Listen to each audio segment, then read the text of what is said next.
When the heck did I hit record? I didn't hit record. What the hell? I'll take it. Oh, hi. Success?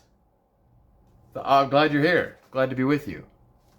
I'm gonna go over this. I'm just gonna go over. I'm done trying to attempt to go in chronological order. So I'm just gonna go through the list. I got too many notes here anyway. I went through way too many movies. These are the most influential movies that came out in the year 2000. Most influential and impactful for me. I keep doing that. Impactful and most impactful for me from films that came out in the year 2000. I was 17. 17. Yeah, the year I turned 17, I guess I should say. All right, let's. Apparently, I wanted to mention Palmetto. That came out in '98, but I didn't mention it in the '98 video, and I guess I wanted to mention it. I only recently discovered it, but it is a fantastic movie starring Woody Harrelson, based on a book, and it's an absolutely fantastic movie. But it also has Chloe Sevigny, one of her first films, and she's she's fantastic in it. I love Chloe. I don't know if you knew that, but spoiler alert, I love Chloe Sevigny. And Palmetto, she's amazing. She's only in like a few scenes, but she steals like the whole freaking movie. She's amazing. Chloe's amazing. So I mentioned it. Great movie. Recent impact. Scary Movie, the original Scary Movie, is hilarious and I quote it all the time, especially any line that Doofy says. If Doofy says the line, I probably quote it. Love that movie. X-Men, I remember the original X-Men coming out when I worked at the movie theater. There's certain movies that came out around the time I worked at the movie theater, and the original X-Men was one of them. Great movie. I grew up on X-Men as a kid. They were my go-to comics. They were my first obsession. I loved the animated show, and when this movie came around, I was just giddy as all giddy as all giddy. I'll never forget in the trailer, Wolverine uses his hand to grab on the Statue of Liberty thing when he does his little swing around move. But that's because they just either didn't have the idea yet or weren't done with the effects yet. And then in the movie, he uses his claws to scrape around, which isn't physically possible, but it looks cool. So there was I just remember that difference. Anyway, I love X-Men. I love anything and everything X-Men. I love all the X-Men movies, starting with this one. Well, I don't love all of them, but I don't hate any of them. Some of them I just don't really like. But X-Men, big deal to me. Big deal to me. X-Men. Quote it left and right. Love that OG movie. Shaft. I'm going to mention the movie Shaft that came out in 2000, starring Samuel L. Jackson, that has since had a sequel that you probably didn't even know existed. But the first Shaft with Samuel L. Jackson that also featured the OG Shaft, the one that came out in 2000 that I saw in theaters, traumatized me. The only thing I remember about that movie was a gentleman that Shaft was questioning pooped in the middle of questioning. Like went into his bathroom, sat on his toilet, and conversed while poop. I think it was a power trip. Like, the only other thing, see, now it comes to mind is Fargo, when season one, not the movie, when Billy Bob Thornton does that. That made its point of what he was doing by belittling the guy who was talking to him. But I just remember in Shaft, it was very traumatizing to me. I'm like, why is that guy taking a dump and just pretend? Because he even went, bloop. Like it was. I was like, why am I watching a dude poop? That's a weird time to poop. I think I just now, for the first time in my life, am realizing that he was trying to be like, I don't care about you, Shay. It was a belittling thing. Okay, well, at the time, I'm like, I didn't like that part. Could have done without that. Space Cowboys. I'm just gonna mention Space Cowboys. Tommy Lee Jones and Clint Eastwood, old guys, go to space. Who was the other one? I don't even know his name. Anyway, I was working at the movie theater. At the age of 17, working at the movie theater. The same location where I now work as a manager all these years later. It's great. But working as an usher at the movie theater as a 17-year-old, I remember Space Cowboys. Saw a lot of clips of that, go doing theater checks. So I mentioned that. I will I will mention Heavy Metal 2000. I remember that being. I remember watching Heavy Metal 2000 at a party when I was 17. And they were all stoked. I'd never seen the original, but it was like, oh, this is the new one. Yeah. Naked chicks and rock and roll. Um, but that very party, I did a party line of some pills they crushed up and we snorted. Don't ever do that. Wouldn't recommend it, especially if you don't know what it is. Don't do that. You could die. I didn't die, luckily, but I did it. And after we did drugs, I had a long conversation with someone, and it was the first time I ever heard someone tell me the theory about aliens are humans from the future. Nuclear war changed our skin, made our heads big. We don't eat food anymore. Our mouths are small. We need these eyes to see. We time travel to the past. Blah blah blah blah blah blah. It was the first time I heard this theory, and I thought it was awesome. Another movie that I remember from 2000 was Mission to Mars. Mission to Mars was the first movie I saw where that was a topic. Spoiler alert. Humans came from aliens. Aliens planted the seed. Humans came from their DNA. Something then tackled in Prometheus, yada, yada, yada. It's very popular now, but back then, 25 years ago, wasn't very common for people to have these interesting theories. So I just remember Mission to Mars being a good time. Scream 3 came out. Finally got to see it on pay-per-view at my friend's house. Separate story. Part of the Scream stories. Either in my stories or in the other movies. But I remember watching it at his house. We missed the very beginning with Cotton Weary. Once he got home, and yeah. But anyway, I remember watching Scream 3 at my friend's house for the first time on pay-per-view. That was a good time. Oh my gosh, there's so many. Why are there so many movies? Dinosaur. Dinosaur was a CG movie about dinosaurs. And I just remember it because I worked at the movie theater. Never seen it, but I've seen a lot of it. Charlie's Angels, the original Charlie's Angels with Drew Barrymore. Love that movie, featuring Sam Rockwell. That was probably my introduction to Sam Rockwell before I even knew it. I love Sam Rockwell. He's one of my favorite actors. Everything he does, Academy Award winning Sam Rockwell. He's amazing. I love Sam Rockwell. He stole Charlie's Angels. And that's a great movie, by the way. Great music. Crispin Glover, come on. Come on! Excuse me for one moment. Let me just... Pardon me. Just in case I get thirsty. I'm rambling on a lot, aren't I? I'm actually going through these pretty good. I have nothing to say about these. Haha. Next one goes over to the next deal. Okay, cool. Miss Congeniality. I'm going to mention Miss Congeniality because I remember seeing it in jail. That's the only reason I've seen that movie, is that was our movie night in jail, was Miss Congeniality. And again, I had a visitor at the time, so I missed a couple of minutes but didn't care because I had a visitor. I think at that time, the visitor was just my girlfriend, and I was like, oh my gosh, you got here on your own, and she came to see. That was very nice of her. That's a whole nother story, though. That was Nikki, my first sexual relationship. But anyway, that's some of the other deals. So I mentioned Miss Congeniality. I love Sandra Bullock, but I only saw that because I was in jail. We watch what we get. The Patriot. The Patriot I have such vivid memories of. Mel Gibson's The Patriot. Because that's like the number one movie. When I worked at the movie theater, the number one movie that comes to mind is The Patriot.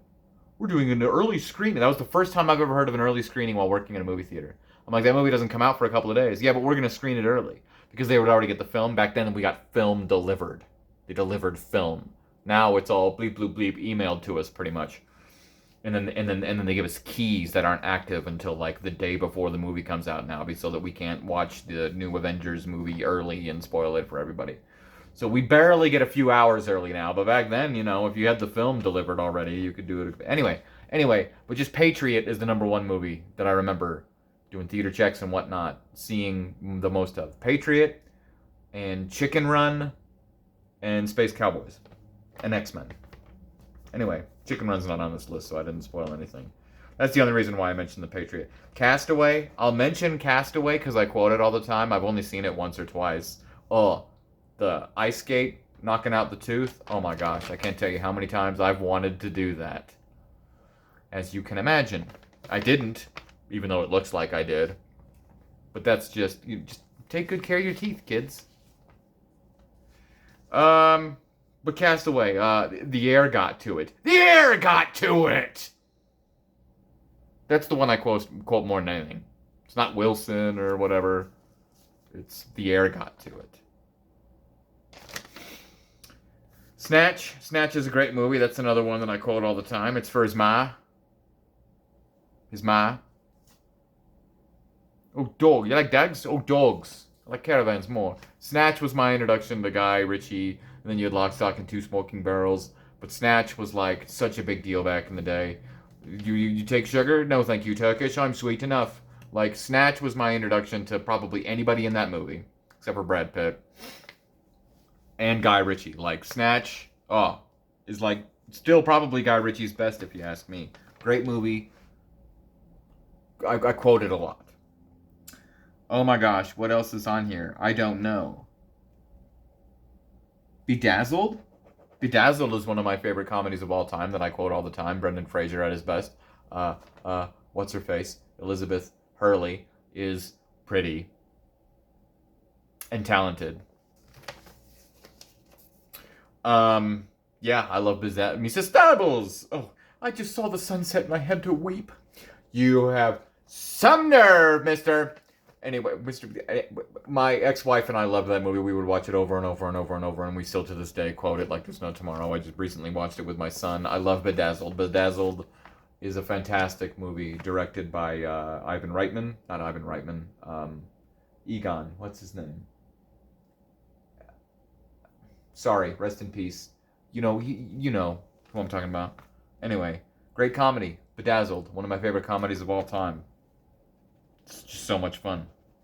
Road Trip. I'll mention Road Trip just because it was a big deal back then and it had a big impact on me. Road Trip. I remember seeing it in theaters. It had Tom Green in it, and we were like, "Ooh, Tom Green!" But then it turned out to be a really fun classic movie. I love Road Trip and Euro Trip. Euro Trip might actually be better. Now that I think about it, but they're both great movies. Back in the, that was my first, Road Trip. Good time. Oh, a lot of these are really small. Little Nicky. I'll just mention Little Nicky because my wife at the time loved that movie and made me watch it. Not a big Sandler fan. It's all right. But you can always tell the kind of person someone is if they love that movie. It's okay. But I didn't love it. What Lies Beneath? I remember that one. Saw that one in theaters. I think she's starting to suspect something. Who? Your wife. It was starring Harrison Ford and Isabeau from Ladyhawke, Michelle Pfeiffer. So I saw it. It was alright. It was pretty good. It was interesting to see Harrison Ford in a role like that. Back then, it was quite surprising. Final Destiny? Ooh, I remember Final Destiny. Didn't see it till a little bit after the fact, because this was right before I turned 17. Okay, it was right after. No, right before. I don't know. I can't even... Anyway, I remember it playing at a theater where I was seeing a movie, and while I was waiting for something, like my mom to go to the bathroom, I peeked in the Final Destination theater, and it was the one where, like, the knives were falling on her, and then she slipped, and it was the lady who died in her house, who now I believe is What's-Her-Face that I really like. But she was one of the teachers in the first movie. Love Final Fantasy, love the franchise. Mary Elizabeth Winstead. Love the franchise. I love Final Fantasy. It was a good time. What?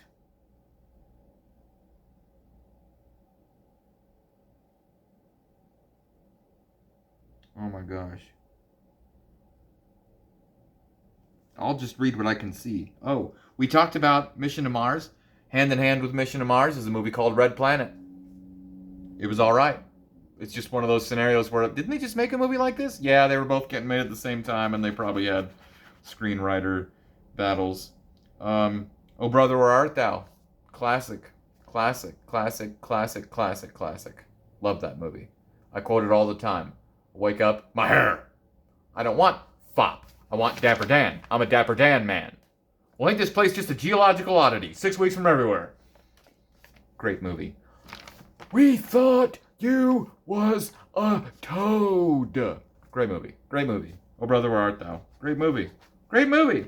Coyote Ugly. I remember seeing Coyote Ugly because they got teenage boys to see it because they put pretty half-naked, wet women in the trailers dancing around, implying they were going to be stripping, which they didn't. But that's why I went to see it, to see half-naked women. It was alright. You suckered me into that one, didn't they?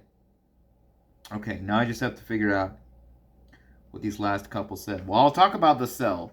The Cell is one of my favorite all-time movies. One of my favorite movies of all time. The Cell, I saw in theaters. The Cell, I think I was working in the movie theater at the time because I remember seeing The Beginning doing theater checks. And I was like, I gotta check out this movie on my day off, and I did.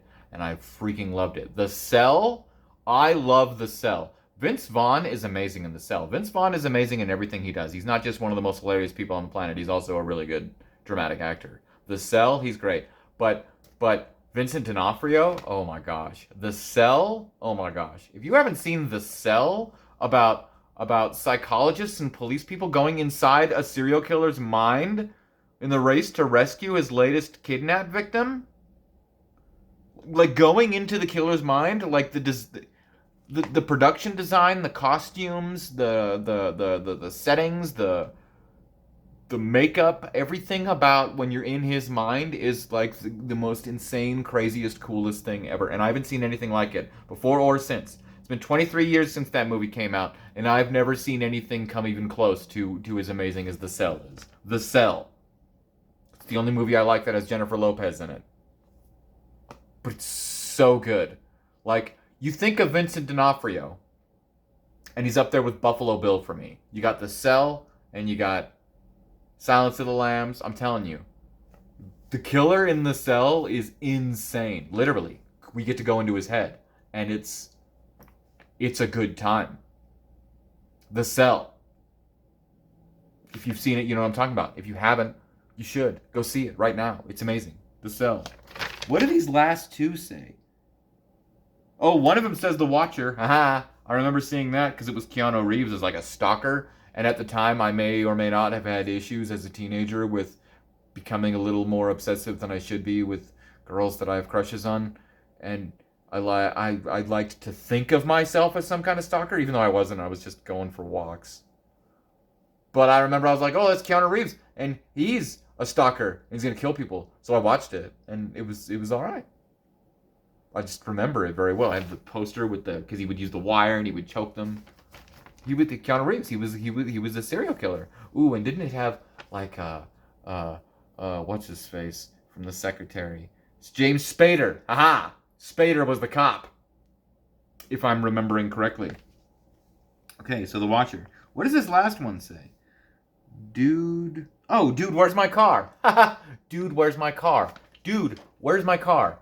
I can't tell you how much. That's another one of my all-time favorite comedies. Period. The end. Hands down. They don't make them like that anymore. It was clearly meant to be an R-rated film that they trimmed down for PG-13, which I hope they made a bunch of money for, because you could clearly see the R-rated movie in there. And the way they cut around it or dubbed certain dialogue after the fact. You can tell that was supposed to be an R-rated comedy. Which it still pretty much is, even at PG-13, but it could have been so much raunchier, but it's still a great classic.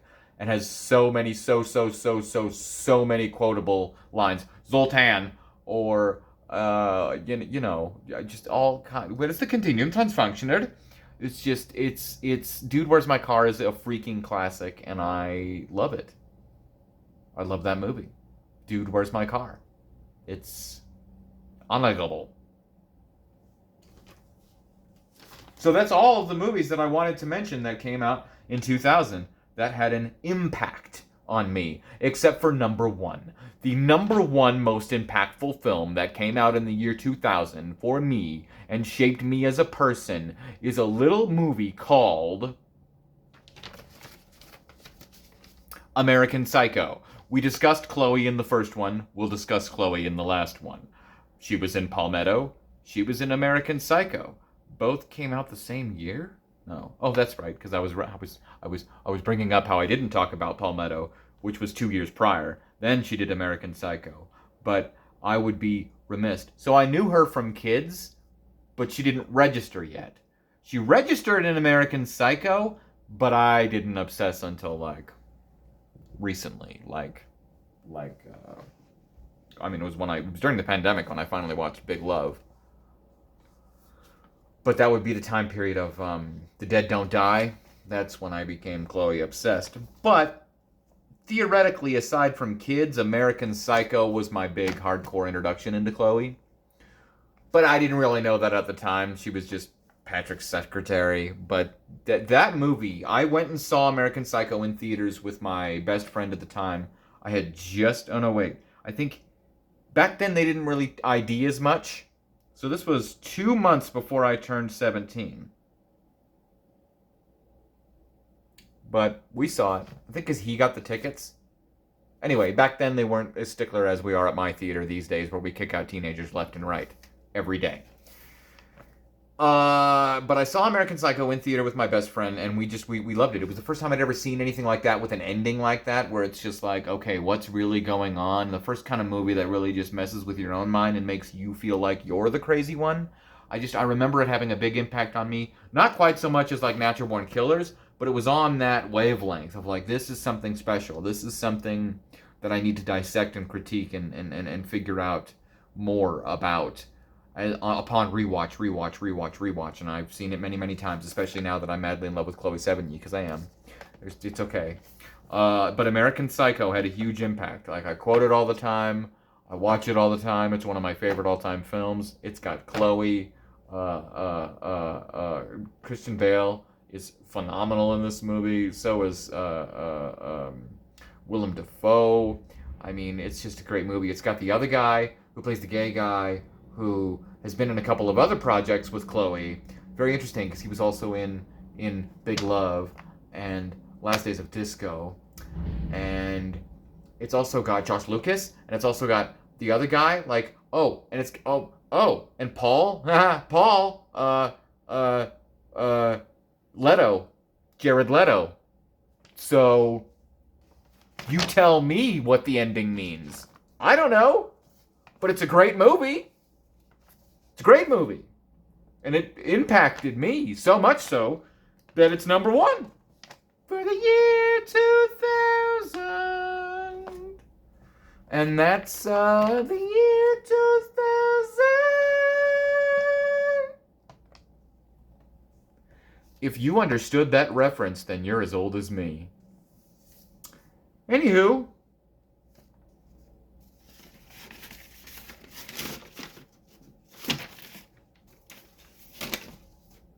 I love Chloe. Okie dokie.